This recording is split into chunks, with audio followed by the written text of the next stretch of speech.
At 65, Simon Cowell's story takes a heartbreaking turn that nobody saw coming. The man who shaped global pop culture, launched countless stars, and dominated talent shows now faces struggles that go far beyond the spotlight. Behind the glitz, the smiles, and the fame, there's a side of Simon few have seen: painful, raw, and deeply human. Stay with us as we uncover the untold chapters of his life. Don't forget to hit subscribe, like, and share, because this is a story everyone needs to know. Music, difficult childhood and early struggles. Simon Cowell's path to global fame did not begin in the spotlight, nor was it paved with privilege or easy victories. His childhood was marked by emotional scarcity, a factor that would deeply influence the man he would become. Born into a family where parental affection was often distant, Simon frequently felt overlooked and undervalued. These early experiences left him intimately familiar with rejection, invisibility, and the subtle ache of being unseen, shaping a drive to prove himself that would carry through every stage of his life. School offered little solace. Academically, Simon struggled to meet expectations and often felt out of place. While his peers navigated lessons and social dynamics with ease, Simon wrestled with a sense of alienation which only heightened his determination to find his own path. After leaving school, Simon entered the workforce, but his ambitions were not immediately recognized. He began in one of the most humble positions imaginable, a junior office clerk in a music publishing company. The work was routine and largely invisible: filing documents, answering phones, managing correspondence, and handling administrative tasks. For many, these duties would have been unremarkable.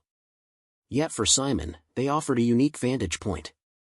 Observing the inner workings of the music industry, he absorbed lessons on business dynamics, talent management, and the unspoken rules of success. Every small task became an opportunity to study human behavior and industry strategy, laying the foundation for his later empire. These early professional years were defined by a series of rejections and obstacles. Simon pitched ideas, sought opportunities, and made connections only to face skepticism and dismissal. Each note echoed the invisibility he had felt as a child. But rather than discouraging him, it honed his resilience and sharpened his instincts. He learned to navigate setbacks with patience, to analyze what went wrong, and to refine his approach, skills that would later become hallmarks of his career. Perhaps most importantly, these experiences instilled a profound sense of resourcefulness and self-reliance. While his colleagues might have viewed him as just another clerk, Simon was quietly building a deep understanding of the music and entertainment industry from the ground up. He developed the ability to recognize talent where others did not, to anticipate market trends, and to negotiate strategically, all while remaining largely invisible to those around him. Looking back, Simon Cowell's early life and career beginnings reveal a powerful truth. Adversity, when met with determination and strategic observation, can become the crucible for extraordinary achievement. From a child grappling with emotional neglect to a young man navigating a demanding and often indifferent office environment, Simon's formative years were anything but wasted. They forged resilience, vision, and a sharp eye for opportunity, preparing him to eventually dominate the world of entertainment and become one of the most influential figures in television history. Simon Cowell's first early failures and rebirth attempt at building a career in the music industry was both ambitious and instructive, a defining chapter that would shape his future success. In the early 1980s, he co-founded Fanfare Records, a small independent label with big dreams. Simon's vision was clear: to discover fresh talent, produce hits, and carve a place for himself in an industry known for its cutthroat competitiveness. The excitement of launching the label, scouting artists, and overseeing early projects offered him a sense of purpose and a glimpse of the influence he longed for. Fanfare celebrated several initial successes, giving Simon a taste of what it meant to be in control, to spot potential, and to influence the musical landscape. However, the path to success proved treacherous. Despite his sharp instincts and relentless work ethic, Fanfare Records soon ran into financial difficulties. Market competition was fierce, and not all acts lived up to expectations. Misjudged investments, operational missteps, and the unforgiving volatility of the music industry culminated in the company's collapse. The dream that Simon had poured so much energy into crumbled, leaving him not only professionally defeated, but also facing the harsh reality of bankruptcy. For a young man who had never been accustomed to failure, the experience was both humbling and painful. The aftermath forced Simon to return to live with his parents, a situation that many would perceive as a step backward. For him, it was a period of introspection and recalibration. Being back under the roof of his childhood home offered quiet moments to reflect on what had gone wrong and what could be learned.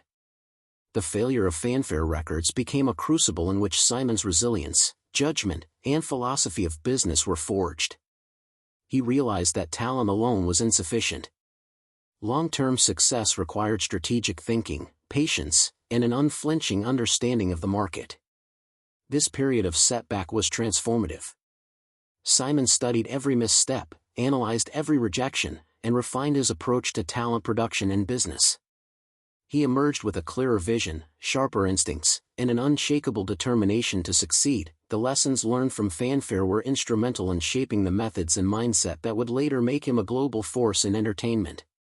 It was in the crucible of failure that he developed the discernment, tenacity, and precision that would define his legendary career.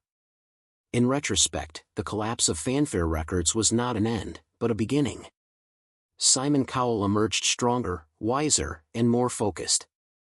Armed with a philosophy that balanced risk with insight and ambition with strategy, the experience demonstrated that early failures, while painful, could serve as a powerful teacher, preparing him to navigate the complexities of an industry that rewarded brilliance, resilience, and vision. Fanfare's downfall ultimately became the foundation upon which Simon built a career that would revolutionize television and music, proving that success is often forged in the fire of failure. After learning from early building an empire and the peak of power failures, Simon Cowell embarked on a career path that would transform him into one of the most influential figures in global entertainment. His rise to power began with the creation of Pop Idol in the United Kingdom, a revolutionary talent show that combined raw auditions with dramatic storytelling. The show quickly captivated audiences not only for its talent discoveries, but also for Simon's blunt and uncompromising critiques, which became a defining feature.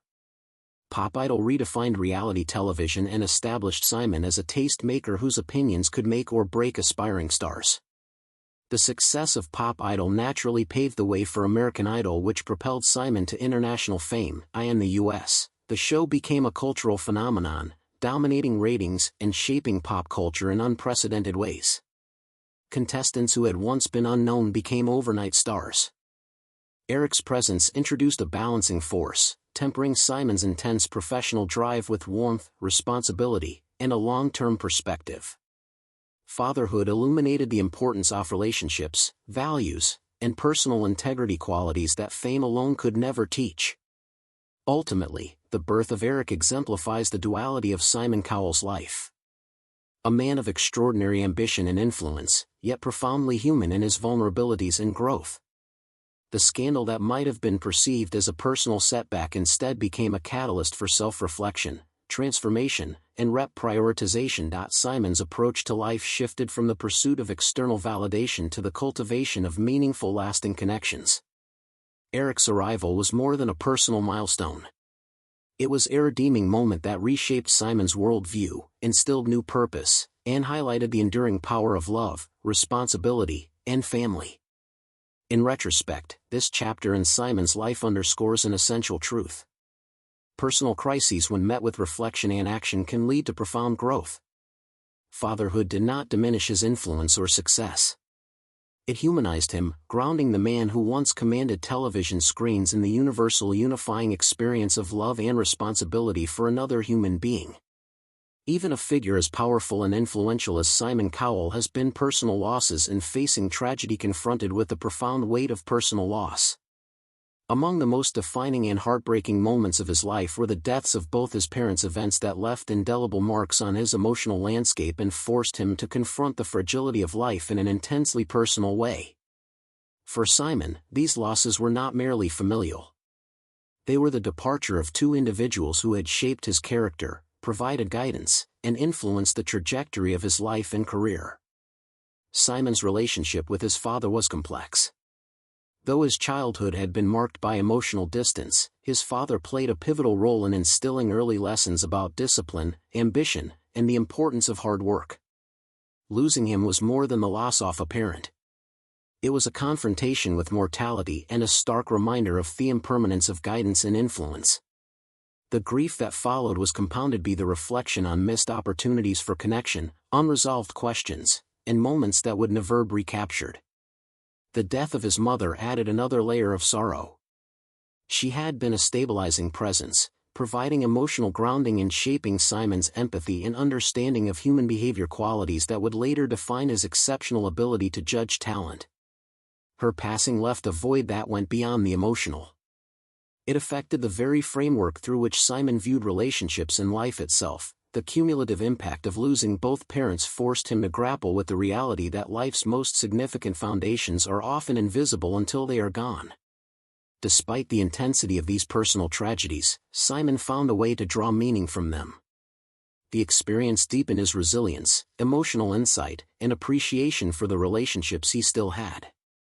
His bond with his son Eric and the close friends who became a surrogate family gained renewed significance. The losses also encouraged Simon to reflect on his public and private life, leading him to prioritize what truly mattered: family connection and the cultivation of lasting meaningful relationships over fame or material success. These personal tragedies highlighted the duality of Simon Cowell's existence. A man of immense influence and power, yet profoundly human in his vulnerability. They underscored a universal truth that even the most accomplished individuals are not immune to grief, and illuminated the ways in which personal suffering can foster empathy, introspection, and personal growth. Through these experiences, Simon cultivated a more nuanced understanding of life, one that balanced ambition with appreciation for human connection and the transient nature of existence. Ultimately, Simon Cowell's encounters with loss demonstrate that true strength often emerges from navigating life's darkest moments. The deaths of his parents were pivotal in shaping not only his character but also his values, priorities, and approach to both life and career. They remind us that personal tragedy, while painful and unavoidable, can become a crucible for transformation, instilling wisdom, compassion, and a profound awareness of what matters most. Even someone as devastating accidents and health crisis seemingly untouchable as Simon Cowell has been reminded of life's fragility in the most dramatic ways. In recent years, Simon faced two serious bike incidents that not only threatened his life, but also caused severe spinal injuries, forcing him into a grueling period of recovery. For a man whose life had long been defined by control, authority, and relentless energy, these accidents were a stark confrontation with vulnerability and mortality. The first accident occurred during a routine ride, a moment that quickly turned catastrophic. Simon suffered major back injuries requiring immediate medical intervention. He found himself confined to hospitals and rehabilitation facilities, confronting a reality far removed from the fast-paced world of television and entertainment. He dominated. Everyday tasks, standing, walking, even sleeping comfortably, became excruciating challenges. The physical pain was compounded by emotional strain as Simon faced the disconcerting experience of losing independence and relying on others for support. Before he could fully recover, a second accident struck, compounding the trauma and prolonging his recovery. The repeated setbacks forced Simon to confront a truth that had previously been abstract. No amount of fame, wealth, or power could shield him from the unpredictability of life or the vulnerability of the human body. The injuries were serious and the rehabilitation process required months of physical therapy, pain management, and disciplined exercise. The experience tested his patience and resilience in ways that professional challenges never had. These incidents catalyzed a profound shift in perspective. Simon began to reassess his priorities, recognizing that health is the foundation upon which all else depends. For someone who had spent decades building an entertainment empire, the realization was humbling. Career achievements and public accolades are meaningless without the ability to fully engage with life. Friends and family became central to his recovery, highlighting the importance of connection, support, and the small everyday moments that sustain life. The accidents also instilled in Simon a renewed sense of purpose and vigilance about personal well-being. He adopted routines that prioritized physical health, balanced activity with rest, and embraced mindfulness practices that were previously foreign to his high-octane lifestyle. More than just recovering from injury, Simon emerged with a heightened awareness of life's fragility, learning to appreciate each day and to safeguard the body that had carried him through decades of relentless work. Ultimately, these